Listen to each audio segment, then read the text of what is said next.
Hello, everyone. Welcome again to another edition of Big Kris Live, the live stream, and then the podcast. And you can find it everywhere where you find podcasts: Apple Podcasts, Spotify, DeanBlundell.com, our podcast network host. And thanks for everyone who is checking out the live stream this evening via the Big Kris Radio Facebook page, the Dean Blundell Twitter account, and also via YouTube. Thanks to our growing audience on YouTube. This is part 2 of A Brush with Fame. We have a couple of holdovers from the last episode on Thursday night. Please welcome Mark Davis, not a stranger to this podcast. We've been through his backstory a million times. And we went real deep into the white rapper phase of your life on the last one there, Mark. From the mean streets of Windsor, Detroit. Real deep, making my family proud, I guess. Yeah. And he was rookie to the podcast last Thursday. Now he's a veteran.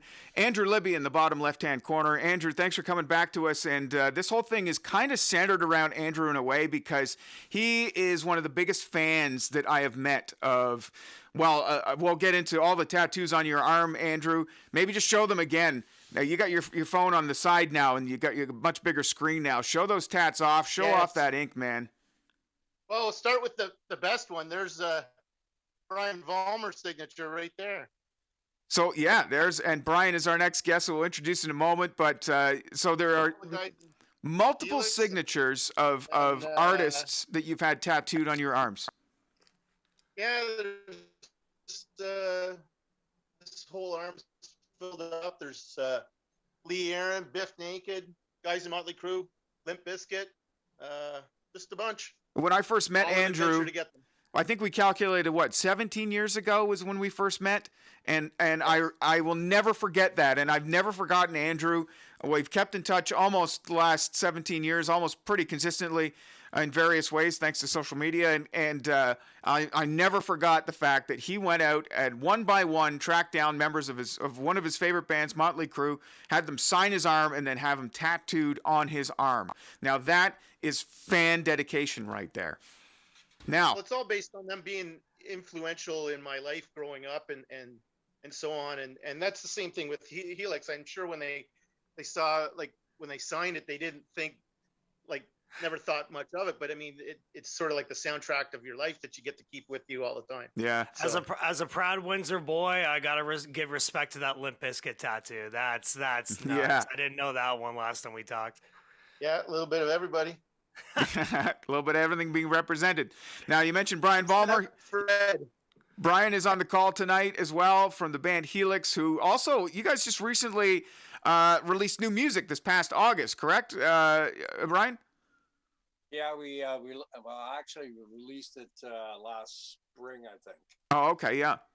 Eat, Sleep, Rock, and it's on Paris Records out of Houston, Texas, and in Canada, I sell it myself. It's been doing really well.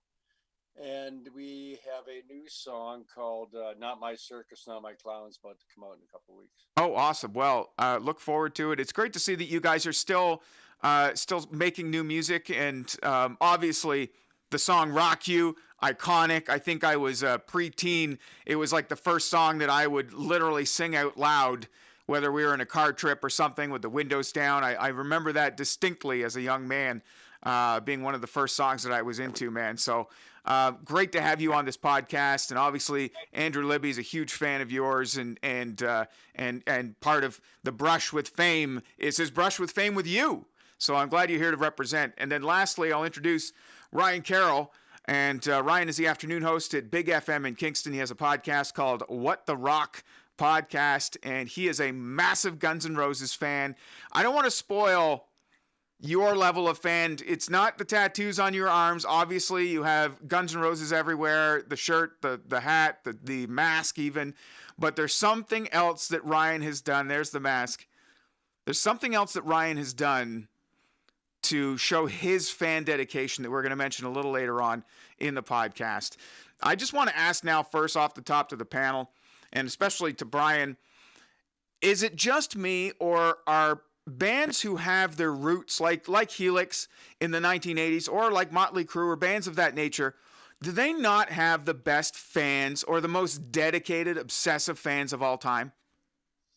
Yes, and Helix has been developing our fan base since 1974 when we started. We used to have the heliograph, which was a little bit a news letter that we used to send out, and we've always kept in close contact with our fans. We've always answered our fan mails, and we have a strong grassroots following.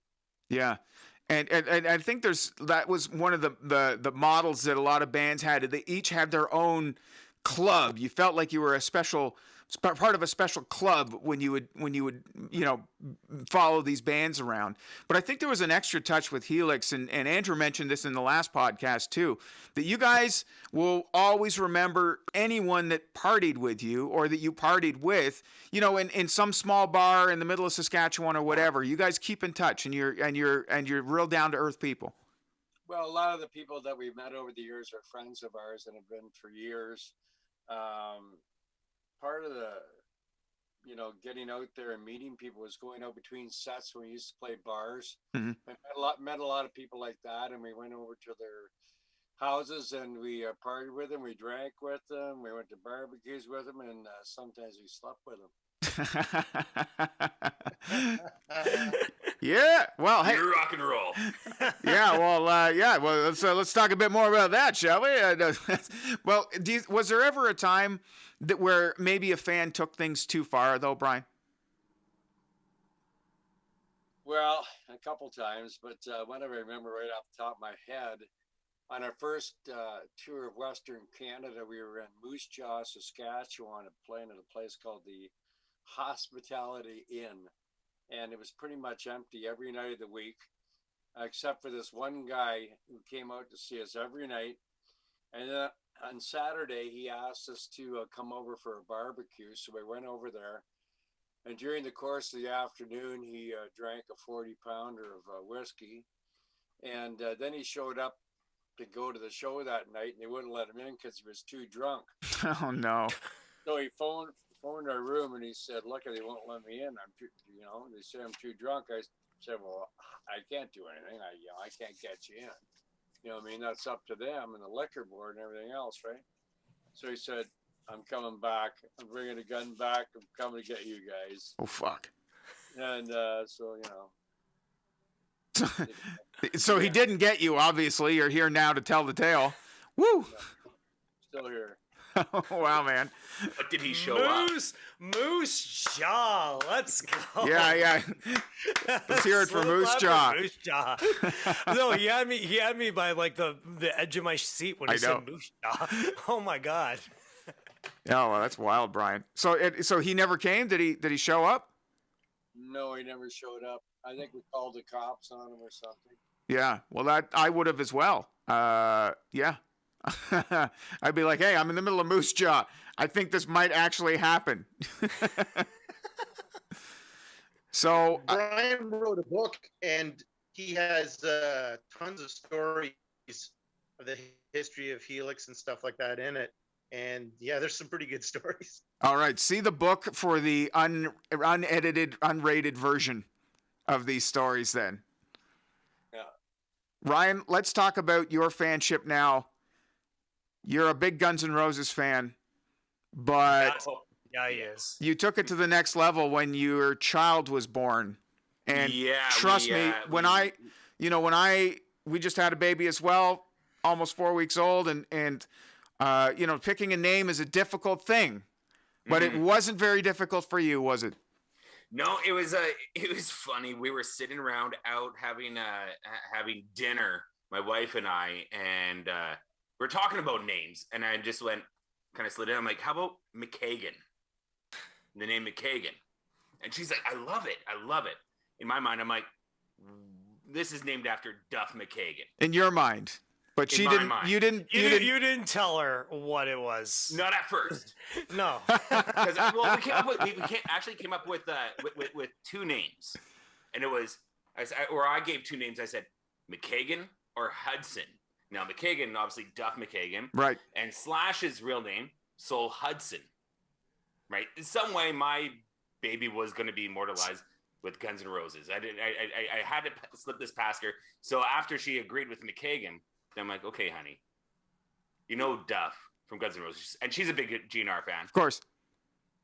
I'm like, you know his last name? She's like, fucking McKagan. There you go. And you still went through with it. The baby's named McKagan. Yeah. And after he was born, we did this huge post about Guns N' Roses and what they meant to us growing up, and how much they mean to me as one of those bands that just, you know, as bands speak to you as you grow up, or, you know, everyone has that one band. And yeah, even Duff reached out and said congratulations to us. Good. That was going to be my next question. Special. So that's great, man. That was going to be my next question is, did you reach out to the band? Did you let them know? Yeah, we like I said, I Twittered at them and did everything we can. And Duff reached out, say congratulations. Yeah.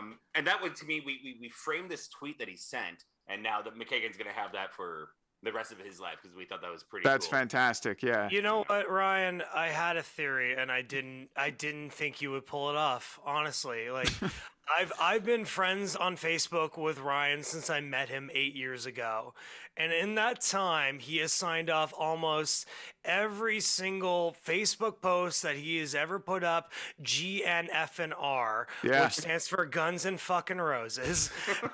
With the It's either GNFNR or RNFNR, rock and fucking roll. yeah, and like I followed like your entire saga, man. Like when you told, like when you made the announcement that you were having a baby and everything, and like, man, like it was a fascinating journey to follow, actually.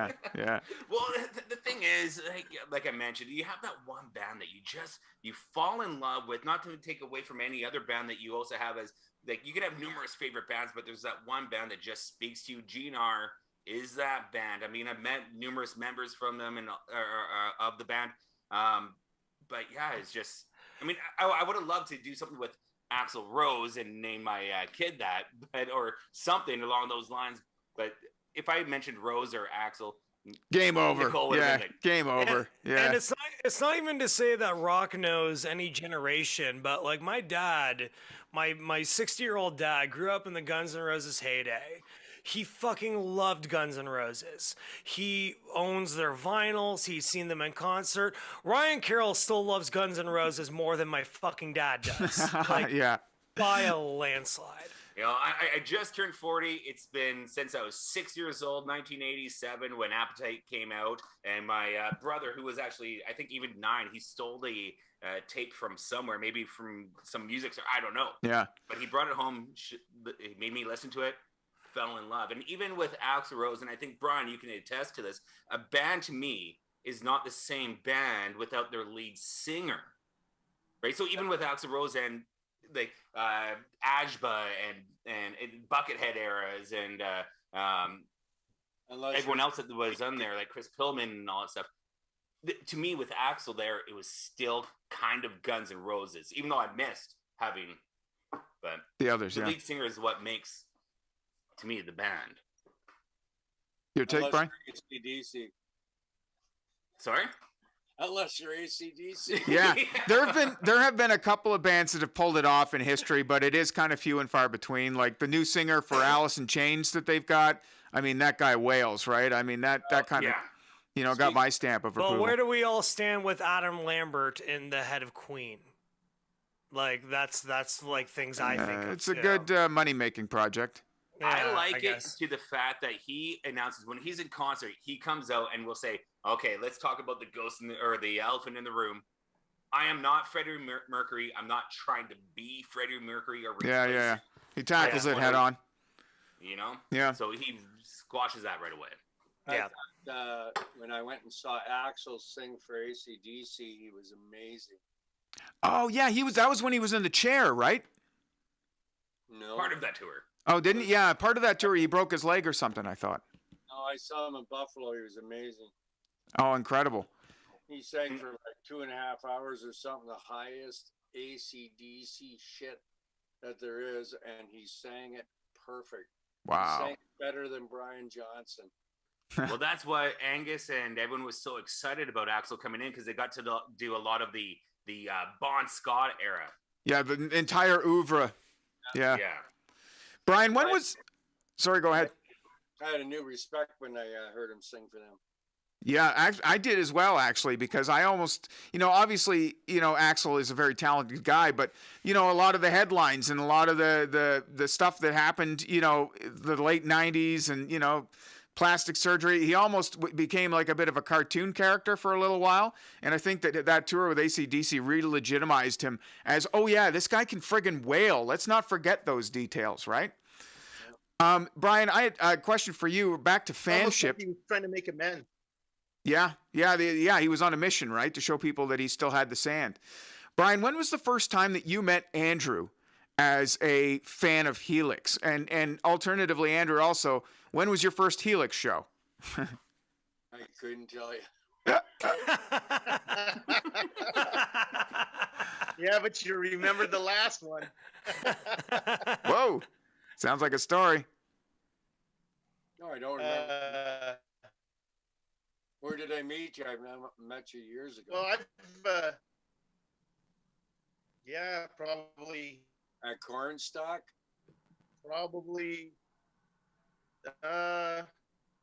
around 2000, probably. It was the show in Kitchener with Gatto, and I think they recorded it. Teenage Head? And it was I think in Barrel. Yeah, it was at the Lyric. at What's the matter with yeah. I think we got some connection. that Yeah, I was- got that you was a Andrew. bit of a connection issue there for you, Andrew. I'd go to LTE if I were you. Yes, there's something up with your Wi-Fi. He's in Cornwall, isn't he? Yeah.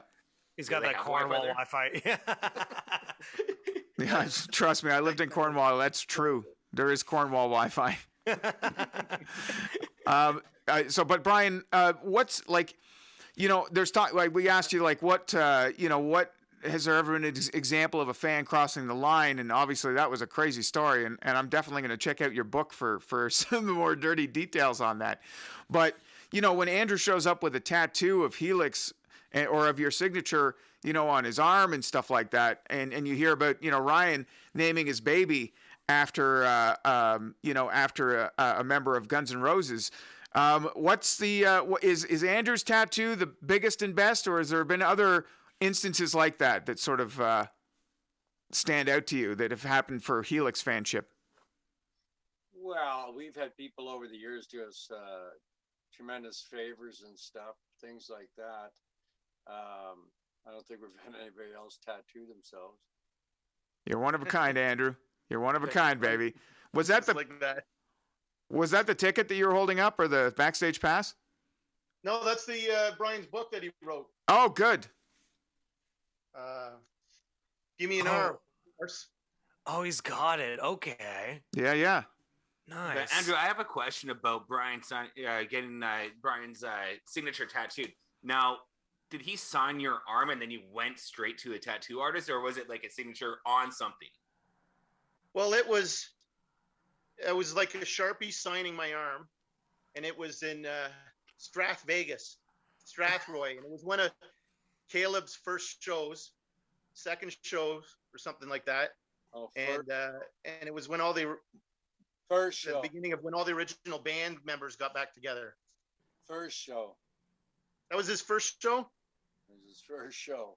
Wow, Wow. that's cool.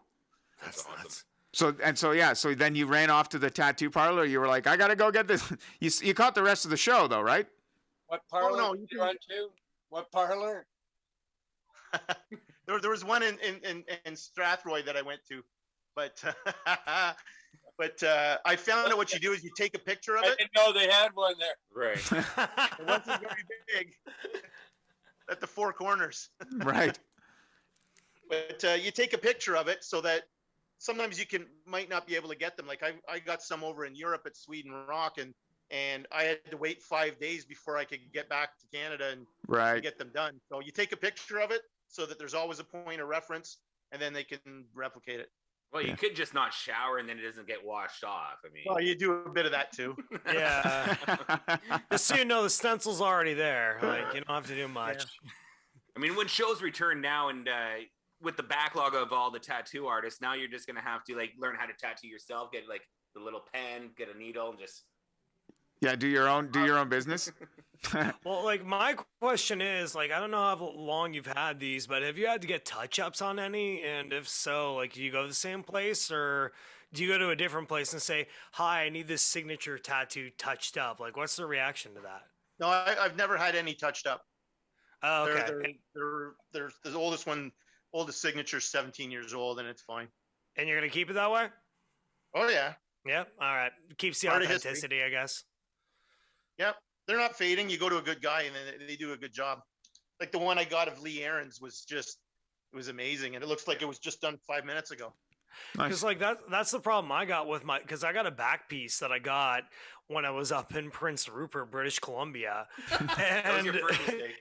and like it wasn't finished, and because I couldn't afford to finish it, and then I moved back here, and then like some guy. So hang on, you have a half-finished back piece from Prince Rupert? Yes, it's a microphone pipe bomb. I got it with my first paycheck as an on-air host in radio. This guy. And then I come back down here and I'm looking at places and I'm like, "Hi, I kind of need this finished." And like the guy will say like, "Oh, I don't touch other people's work." And I'm like, "Listen, the guy is on the border of fucking Alaska. I'm never going to see this guy again. Help me out here." And they give me recommendations to places up in like Scarborough Yeah. or North York. And I'm like, whatever. I'll fix this when when it's a priority for Yeah. me. Brian, I want to ask you about the Trailer Park Boys. Do you have a count on how many times you've made an appearance on the Trailer Park Boys? Well, I actually was on a outtake on one of the videos. That was the first time I ever went out when they were filming the TV program. Mhm. And then it was in the movie Countdown to Liquor Day. Yeah. Only very, very, very briefly at the end.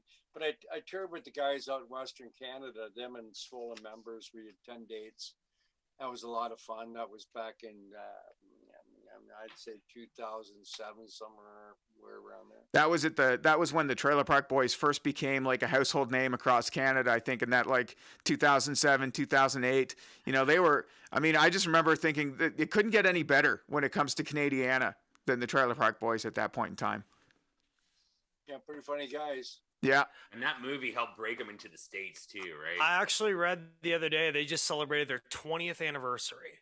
Wow. 20 years of Trailer Park Boys. See, Where does the time go? Because for me, it's still an edgy new show that's out there, is it not? Like It's timeless. It's never going to age. That's like the Rock and Roll Hall of Fame. They just announced that the Foo Fighters are going into the Rock Hall, and I'm just like, you mean the Foo Fighters aren't a new contemporary artist? Fuck it. That's what? that's a Canadian heritage moment. Put that right next to the House Hippo. Like Trailer Park Boys are right there. Yeah, they really are. Yeah, especially that picture that we've got there with Brian and the Trailer Park Boys. That's your Canadian moment right there. They're great guys, and whenever we played out in the Maritimes, they always come out to the show when we're in Halifax. Especially Rob Wells, good friend of mine. Mhm. He took me down to the Swearing Out Studios last time I was in town, showed me around, and then I was actually I was out after that, and I did Swearing Out, which is their show they have on Their online show, yeah. their online show. So I saw him for that, and I was in the cartoon show too. I forgot about that. Yeah, the animated series that they've got too. They're everywhere, those guys. I love it. Yeah, and they're known overseas, especially in England. In England, eh? Yeah. They They probably, really, I was going to say they really picked up traction in the States too. yeah. Like that's what they think Canada's like. Yeah.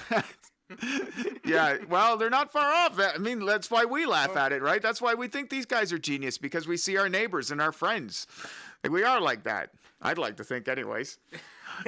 Well, in Barcelona, there was the stage manager at the stage. Brian's good friend Randy was there, and he got introduced as Randy. Then the guy out of the blue from Germany, he goes, "Randy Bo Bandy," and then he starts going on about the Trailer Park Boys, and they just got it on like a year ago, and he's watched every episode, and then he lost his mind because Brian was in it and stuff like that, and then nice. Brian met him, and yeah, he just he thought he was on the show, and then he started doing impressions the whole night. Oh, that's awesome. Yeah, when you have a show like that people love to quote, you know, or misquote, like, you know, some of the Ricky-isms, like jalapenos. I mean, Worst case Ontario. worst Which case. is Ontario as a nutshell right now. Well, yeah, I was just going to say there's actually never been a more accurate description of Ontario right now, so Mark. this is what Ricky meant by worst case Ontario. Okay. So true. Something I want to loop back to in terms of the obsessiveness of the era of 80s acts, whether it's, Motley Crue or Guns N' Roses or, Helix as well, but there's one thing that, there's tattoos and there's different ways, but I found that the era also had something that Ryan Carroll, and I'm sure I'm not the only one that's ever noticed this, the makeup. You still loud and proud. The first time I ever saw a concert with Ryan Carroll, nobody gave me a fucking heads up, and I was really stoned, and I kept staring. I'm like, what's with Ryan's eyes? Ryan was wearing guy liner. You were doing guy liner, man. He actually takes glam metal that seriously. Yeah, man. Ryan is Oh my hardcore, God. man. Like right now, I don't even have my nails done because they're shut down. But usually I'll have my nails painted. I'll do when it comes to the concerts and stuff when I go out. I was gonna do it tonight, and but baby was fussing, so I lost track of time. Yeah, I But, hear that. Yeah, the eyeliner is a staple to any metal show or any concert that I go to. I have been doing it since I was. Well, my first concert was when I was 12, 1993, Guns N' Roses at BC Place, and even did it then. Well, so it isn't something that you did when you were younger and have come back to now that you're 40. Like you're not juicing up the Red Dragon in the driveway now, Listen, look, I still rock a freaking chain wallet, all right? Like, He's still got a Okay. chain wallet. That's cool. All right. See, that's never gonna grow up out of it. It's a lifestyle. It's what I do, and I Brian's love it. legit. I used to be a chain wallet guy up until the time I tried to Starsky and Hutch slide across the hood of my car with a chain wallet on. Oh, and no. Put 3 large scratches across Oh, it, and no. I haven't worn it since. Oh no. But, oh my God. No, that's okay. He's like, I feel like we all get into that point where our fashion gets to a point of stasis, no matter what age you are. Like, even people saying that girls that wear skinny jeans are like older looking now. Or me wearing a backwards baseball cap, that kind Yeah, of that thing. dates So, you as a 2000s kid. yeah. So like, I'm not gonna give him shit for wearing a wallet chain. If that's like his fashion choice, that's fine. That's Yeah. like my dad. What's my dad? Well, I think with Brian and Helix, with the beginning of official heavy metal, Yeah. I'm sure like the Brian has some stories where they changed their fashion to kind of suit the era as it was becoming popular. Yeah, well, I see the intricate hat that Brian you're wearing tonight too, man. Like again, like it's all about the fashion when it comes to this. Especially, I find that this era of music. What was it like in that coming up in there? Well, fashion was part of the act. If you went to the Academy Awards and I don't know, Sylvester Stallone showed up in cut off jeans and a muscle shirt, you'd feel like you were ripped off. Yeah. For us, it was the total package. We spent a lot of time on our clothes, our hair. We made sure we were in shape. We jogged, we lifted weights. There was nobody overweight in the band back then. Yeah. We took care of ourselves because we spent thousands of dollars on photo sessions every year. So Yeah. you want to get your money's worth, then you don't look like a slump. Yeah, not like that guy that we played off the top of the podcast tonight. You don't want to fall through the fence, do you? On stage, one thing off, and we always learned to live whatever we were on stage.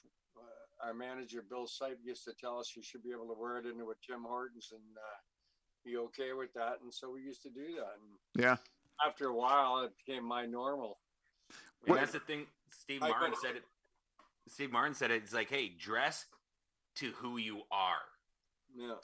Yeah. And that's why I dress like a Windsor scumbag, because that's who I am. But, Brian, what were some of the other acts? Did you ever feel a fashion rivalry when you were back? Was there any other bands that you were like, you know, that you felt like you were sort of rivaling for fashion or even for music in that era, or was it everybody just a happy family? Never. I wouldn't say we were a happy family. I just didn't feel I was in competition with anybody. Right.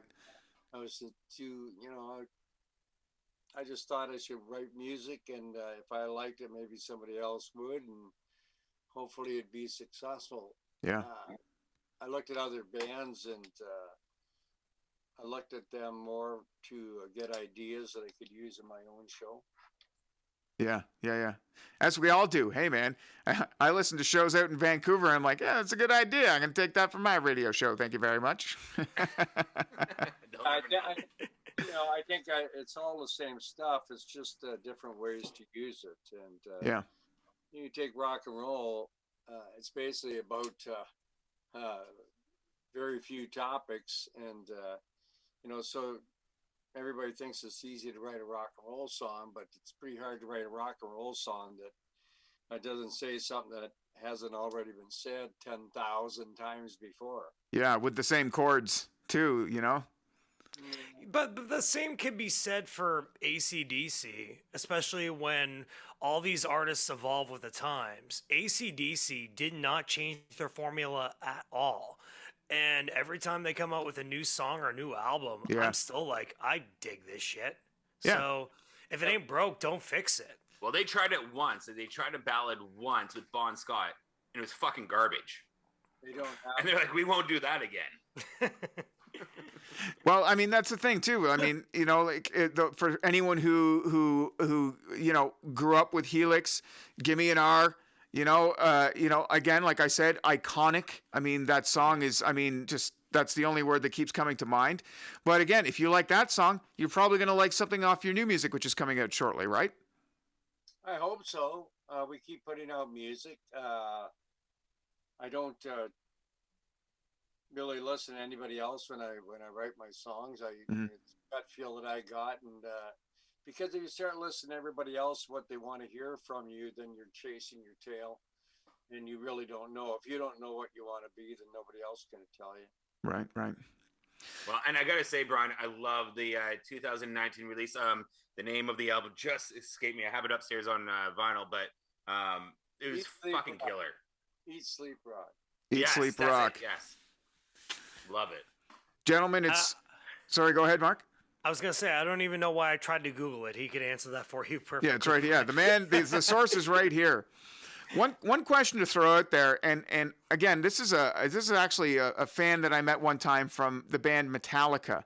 And I don't know if this, and maybe you guys have heard of this, and I'm going to just throw it out here, but he came up with something that he called the Metallic Claw, which is a way to shake hands, but you do it with the devil horns. And you get the two fingers and you shake hands like this. That's getting a little intimate. Yeah, but especially during I'm trying to do that right COVID now. times. That seems incredibly hard. But when we go back to shocker almost. Yes. I draw the line. But yeah, have you ever heard of the Metallic Claw? Anyone? I haven't. No? I think Oh, did we lose Brian? Brian's video's gone. Oh. Well, the Metallic Claw, okay, so it might have been made up. Like, that's not an actual handshake for Metallica, is it? No, I've never seen that before. I've seen Metallica 5 times. Never once went up to a Metallica fan and went, hey, Metallic Claw. Okay. Nobody's shaking hands now because of the pandemic, but I'm just saying when we get back to it, will Metallic Claw come back? But I guess it's not even a thing. That was a one-off. Some guy was trying to start something, maybe. He was trying to start a secret handshake. That's the worst thing I've ever seen in my life. The Metallic Claw? Horrible. Imagine trying to shake hands like that. Would you act okay if someone went up to you and did the Metallic? Let's do the Metallic Claw. Would you not feel a little bit awkward, like you're getting violated a little bit? There is a sliding sort of thing. Well, I don't know, Kris. I know that you hate on for wrestling, but there's a wrestling version of that, and it's too sweet. And it's like when you make a little wolf with your hands, and you just make your fingers kiss like that. And I went to Riot Fest 6 years ago, and I did that with I think about 9 different people that recognized my wrestling shirt. So If that could exist, then I could see the Metallic Law exist. Okay. All right. Well, if anyone in the audience listening, anyone who wants to get a hold of me, DM me. If you've ever heard of the fucking Metallic Law, where you shake hands with the devil horns, basically you lock your pinkies and your index fingers over each other and shake that person's hand. Okay, next time I see you, we'll give that a shot, okay? Don't know what you do, Mark, is next time you see Kris, do the metallic claw, but like do it Aggressively. video it, slow motion it, put some rain in the background, and have endless love going. Or Anya. I knew you would have a song recommendation for that, you son of a bitch. Gotta take off, guys. Okay, Brian, we're just gonna better wrap it up anyways. We're gonna go out on Metallic Law. But Brian, we really appreciate you being here tonight, and of course the band Helix. Look forward to hearing some of your new material. And guess what? I'm going out to get that book ASAP. Okay. Awesome. Thanks again, Brian. You can sign off, and we'll just wrap up on the credits here. And with the leftover gang, the celebrity has left the building, gentlemen. And by the way, if you or somebody else you know wants to Metallic Law, just know today that the UK announced that they are allowed to hug each other. So we're getting close, everybody. Oh, fuck yeah. Don't even, man. Yeah, America's back. They opened Disneyland. I'm just so jealous of everybody now. This is 2021. You are allowed to hug each other. Don't worry. It's coming. How the hell did we end up where we are a year ago? We're looking at the States going, wow, you guys are fucked. I called it last year. I said, eventually some government official is going to come out and say, don't worry, guys, you're allowed to hug each other now. Like what? Yeah. Jesus. And you know what? I'm going to hug Kris for an uncomfortably long amount of time. And then I'm going to give you the Metallic Claw up your butthole. Butthole. Fuck off. Fuck right off. Give you the old Metallic Claw. Tickle, tickle. You know what? I'm not coming over anymore. No, that's cool. That's the only thing. Yeah, I don't have to have any assholes into my house when there's a pandemic. I could just do it on Zoom. Well, that was fun, guys. That was cool having Brian on the podcast, and appreciate all you guys being here, sharing your fandom as always. Andrew Libby, you're welcome back anytime. Ryan Carroll, of course, in the What the Rock, right? What the Rock. What the Rock podcast, and Big FM in Kingston every afternoon from 2 to 6 p.m. Am I right? That 3 to 7. Oh, 3 to 7. Oh man, no wonder the afternoon guy gets to sleep in and not have to be on until 3. That is a treat. Exactly. I stay up late and I make my wife get up with the kid at 5, and then I get up somewhere around 10:30 and be like, okay, let's go. That works perfect, man, for fatherhood, right? Yeah. Nice. Except for sometimes when I come home, baby's sleeping, so I'm like, but. Yeah. I was going to say, I got the afternoon shift, and all I do is sleeping until 11 p.m., so right. Sorry for you. And Mark Davis, only half an hour off. Veteran of the podcast, Mark Davis, you can catch his production wizardry every afternoon on 1010 CFRB in Toronto. The Mad Dog Michaels and Ryan Doyle show. Did I get it? The Rush with Jay and Ryan. So yeah. Okay, The Rush with Jay and Ryan. I'll get it right one of these days. Yeah, that's okay. That's all right. When you get it right, he'll finally come on this podcast. Don't worry. Yeah, you know what? I sent him an email like 3 months ago. I'm like, hey, Mad Dog. And he's like, love to. Let me clear it with my boss. And that's the last I heard from him. So I'm like, his boss is already cock blocking my guest. But you can tell I'm not on radio. I have a lot of dead air. And Andrew, man, it's been great reconnecting with you, dude. And like I say, you are still #1 fan. Sorry, Ryan Carroll, but still the #1 fan in my books, dude. I've never witnessed dedication to catching shows, getting tattoos for all your favorite bands and people that you've hung out with, man. That's always super impressive. Really amazing. Yeah, it super is. Yeah, thanks, Kris. All right, thanks for having me. Yeah, thanks, gents. Don't forget to catch the podcast and subscribe. Don't miss an episode. Apple Podcasts, Spotify. We're on YouTube. The audience is slowly growing. If you feel like joining us on YouTube, get on there. And Big Kris Radio is the Facebook fan page. And, of course, thanks to Dean Blundell, the little devil sitting on my shoulder, whispering devilish things in my ear. And thanks to him for having me on the DeanBlundell.com podcast network. Good night, gentlemen. And ladies who might possibly be listening. Man, this podcast has been a total sausage fest. I got to get Biff naked. I got to get some female action going on in here. All right. Good night, everybody.